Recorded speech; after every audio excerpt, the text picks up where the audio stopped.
Hello friends, welcome to Indian investment academy. आज हम बात करने वाले हैं एक ऐसे स्मॉल कैप कंपनी के बारे में जो कि अगर आप हमारे स्टॉकोमीटर में देखेंगे तो उसका सेक्टर जो है वो एफएमसीजी सेक्टर में वो टैग्ड है, एफएमसीजी नॉन फूड सेक्टर में।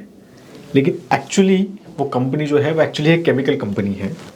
तो it's mix, it's FMCG company है या केमिकल कंपनी है, वही हम यहाँ पर डिस्कस करने वाले हैं कि वो कंपनी क्या है और एग्जैक्टली करती क्या है। तो कंपनी का नाम है गैलेक्सी सर्फेक्टेंट्स, राइट। ये काफ़ी एक चर्चा में रही कुछ टाइम से, काफ़ी अच्छे रिजल्ट्स रहे इसके, तो उसके बारे में डिटेल एनालिसिस करेंगे। ये हमारे इवन दो मॉडल पोर्टफोलियो में नहीं है, बट ये काफ़ी टाइम से हमारे एक रेंज ऑफ शॉर्टलिस्ट में रही है। काफ़ी क्लोजली हम इस कंपनी को ट्रैक करते हैं क्योंकि ये काफ़ी इंटरेस्टिंग है, काफ़ी अच्छे मोड्स हैं कंपनी के पास। तो उसके बारे में यहाँ पर डिटेल में डिस्कशन करेंगे, ठीक है। तो कंपनी जो है 5 फ्रेंड्स ने मिलकर बनाई थी। बहुत ही रेयरली आपको इस टाइप की कंपनीज मिलेंगे। एक इन्फोसिस शायद एक ऐसा एग्जांपल है जो फ्रेंड्स ने मिलके बनाया था। सिमिलरली ये कंपनी भी 5 दोस्तों ने मिलके जो है ये कंपनी फॉर्म की थी। कंपनी जो है majorly manufacture, sell and distribute surfactants. और वो होता क्या है उसके ऊपर थोड़ा सा डिटेल में समझाऊंगा क्योंकि तभी हमें कंपनी का बिजनेस समझ आएगा अच्छे से। है ये मोर और less a chemical company, but a chemical which are used by non FM मतलब नॉन फूड एफएमसीजी कंपनीज, ठीक है। तो वही इनके मेजर कस्टमर्स है, तो उसके बारे में हम डिटेल में यहाँ पर डिस्कस करेंगे।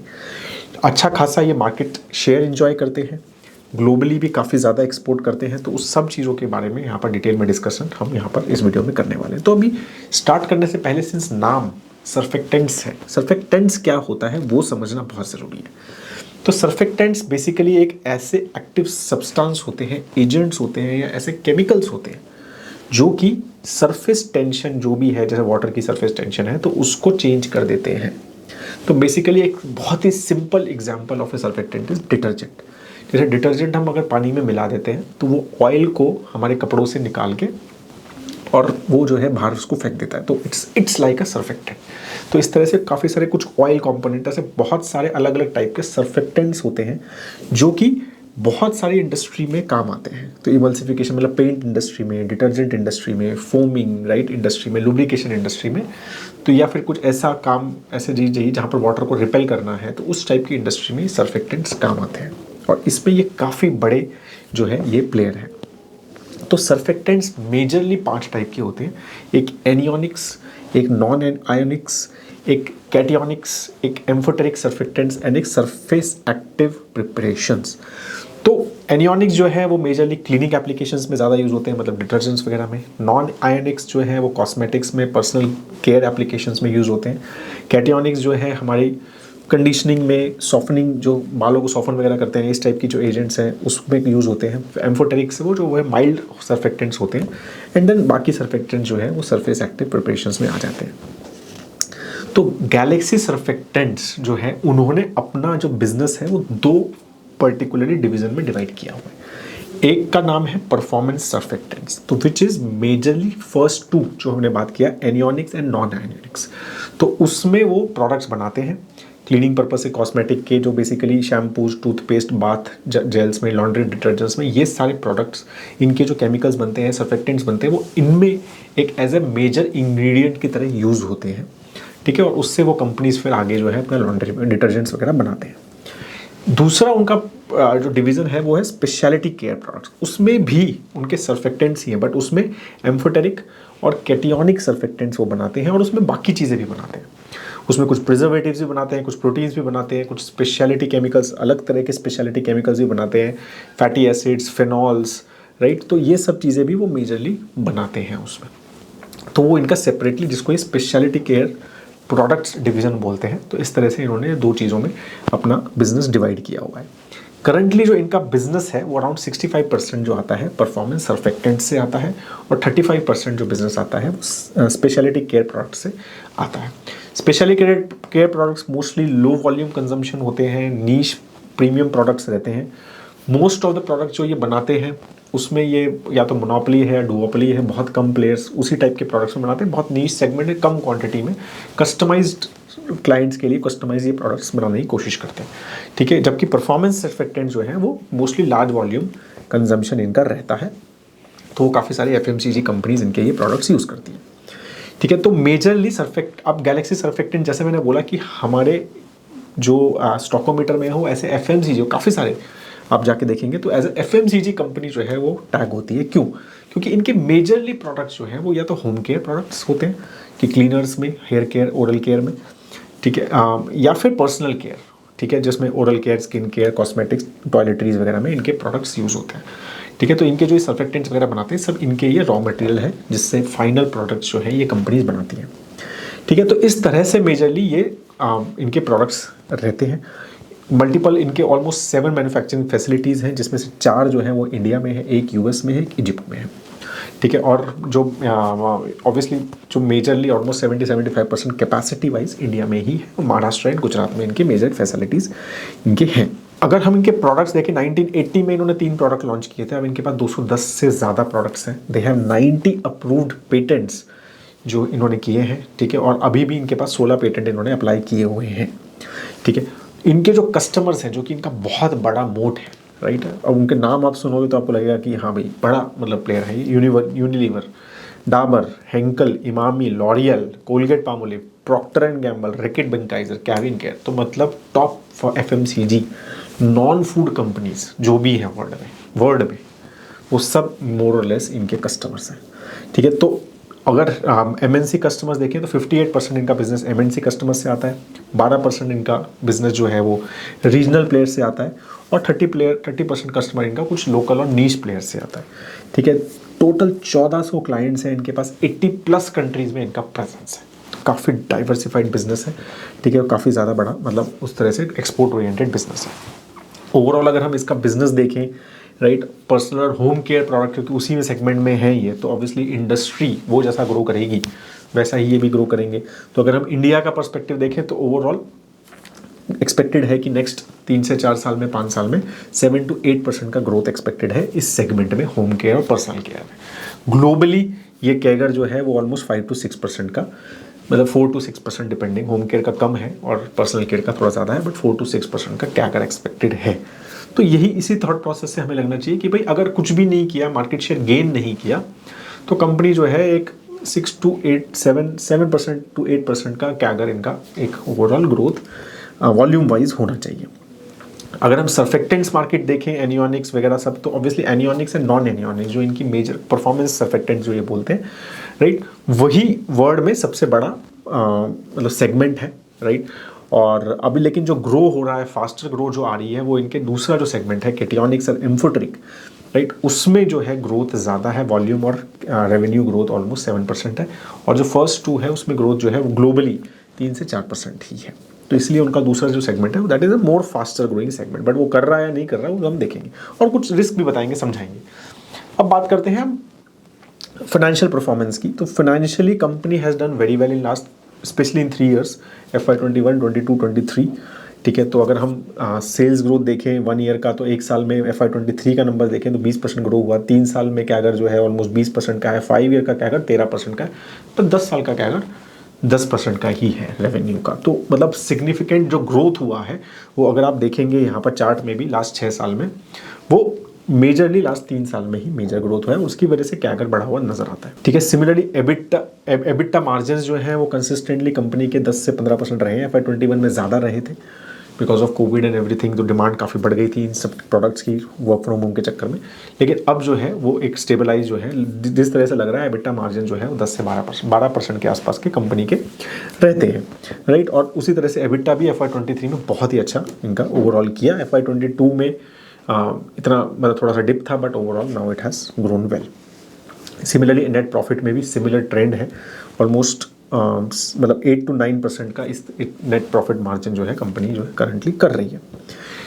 अगर हम क्वार्टरली परफॉर्मेंस देखें तो लास्ट 2 क्वार्टर इतने अच्छे नहीं रहे हैं कंपनी के लिए FY23 के, ठीक है, बट जबकि FY23 के फर्स्ट 2 क्वार्टर्स बहुत ही अच्छे कंपनी के रहे, राइट। और वॉल्यूम डिक्लाइन वगैरह के ऊपर भी बात करेंगे ओवरऑल, ठीक है। तो अब इनका जो काफ़ी बड़ा एस्पेक्ट है वो फैटी अल्कोहल जो है इनका काफ़ी बड़ा रॉ मटेरियल है। 2/3 जो इनका रॉ मटेरियल आता है वो फैटी अल्कोहल से आता है, ठीक है, क्योंकि जो इसमें बनाने में जो सर्फेक्टेंट्स बनाने में जो प्रोडक्ट्स लगते हैं, या तो वो ओलियो केमिकल्स मतलब ऑयल बेस्ड प्रोडक्ट्स से बनाते हैं, या ये क्रूड ऑयल बेस्ड जो प्रोडक्ट्स जो रॉ मटेरियल है उसके केमिकल्स से बनाते हैं।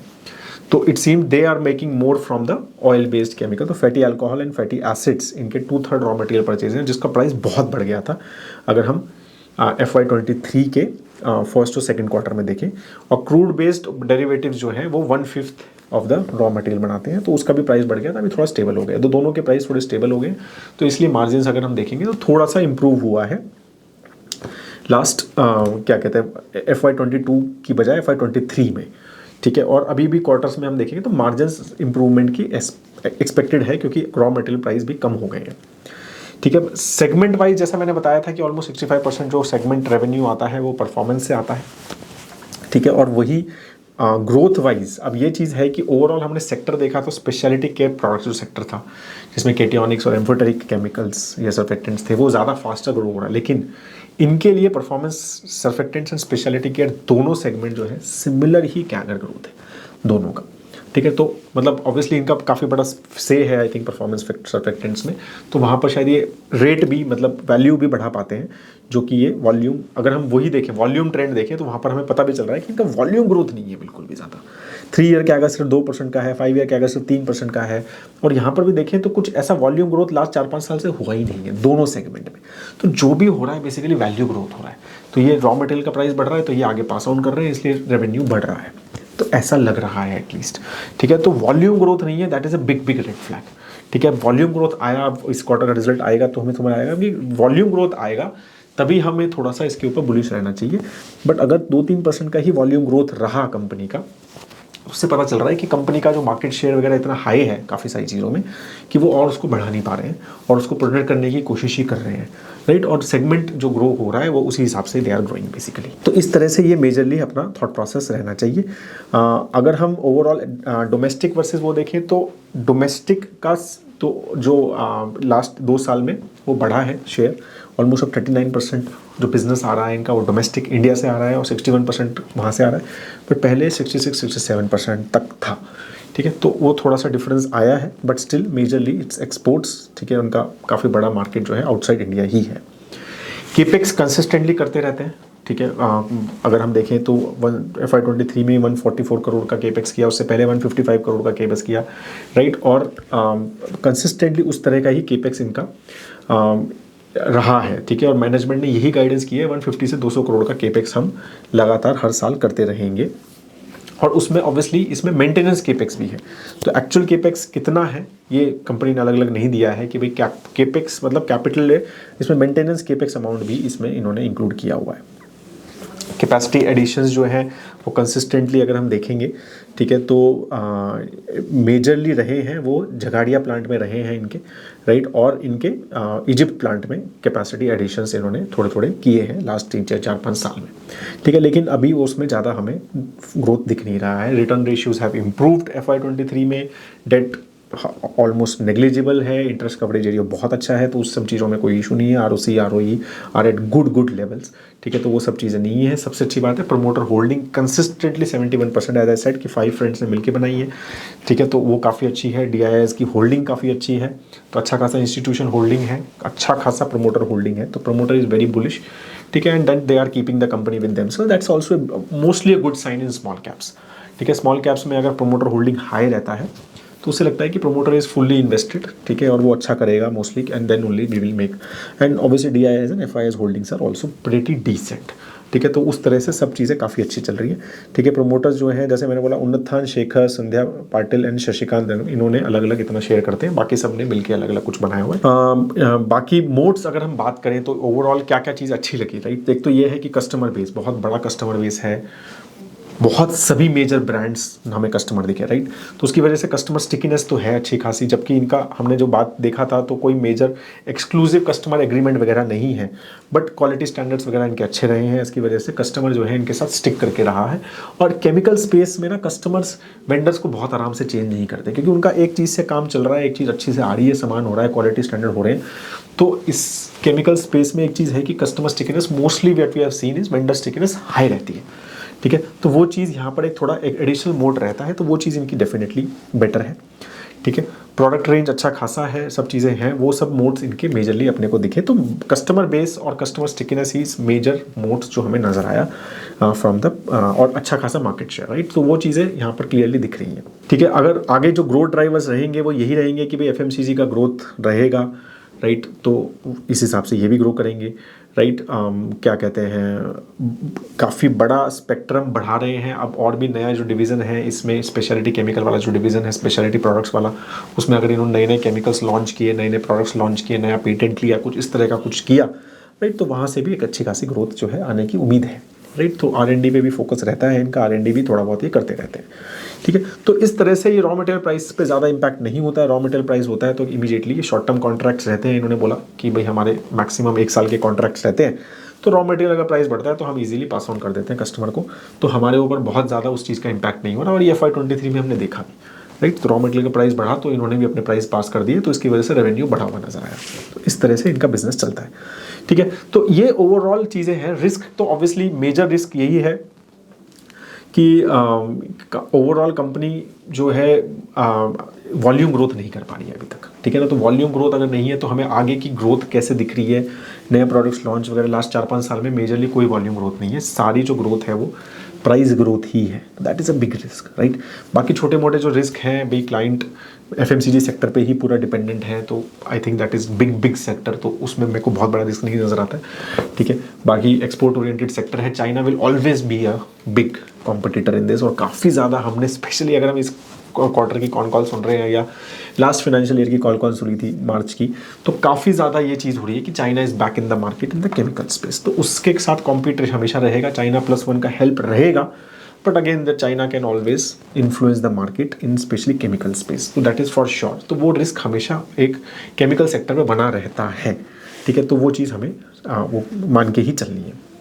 सो दैट इज़ ऑल, ठीक है। स्टॉक ने ओवरऑल एक ठीक ठाक रिटर्न दिए हैं। अगर हम 31 जुलाई तक देखें तो 14% का रिटर्न दिया है 3 year, 18% 5 year stock return has been pretty good, जो मेजरली ग्रोथ जो है लास्ट टाइम पे आया। अगर हम करंट पी देखें तो 25 का है केमिकल सेक्टर, और जिस तरह का volume growth as I said है, राइट। अगर ये रेवेन्यू ग्रोथ मतलब एक्सपेक्टेड है एक स्मॉल कैप कंपनी से कि भाई एटलीस्ट 15+% का ओवरऑल प्रॉफिट ग्रोथ कंसिस्टेंटली करते रहे, जो इन्होंने किया भी है, बट वो लास्ट 2-3 साल में ही है सारा। तो ये आगे भी चलेगा क्या, now with China back and all these and volume growth not happening, तो वो सब कंसर्न्स की वजह से पी जो है मुझे लगता है कि ठीक ठाक लेवल पे है। कुछ ऐसा नहीं है कि बहुत सस्ता है और बहुत ही ज़्यादा एग्रेसिव भी नहीं लग रहा है, राइट। तो इस तरह से ओवरऑल 9600 का मार्केट कैप है, तो it's a small cap company overall. That is what I wanted to tell you on this. If you have any question on Galaxy Surfactants तो please do write in the comment section below. आपको कुछ और पता है, कुछ और information insight you want to give it to me on this company, तो I would like to. मैं कुछ एक्सपर्ट नहीं हूँ इस सेक्टर का, इस केमिकल सेक्टर का। I have read it for some time, मेरे एनालिस्ट ने थोड़ा सा हेल्प किया मुझे इन सब चीज़ों में, and then that's what I am presenting to you. तो कुछ I am not expert, we have been tracking this company for some time, तो that's why I just thought कि I will make a video on this. Have a great time ahead दोस्तों, जय हिंद।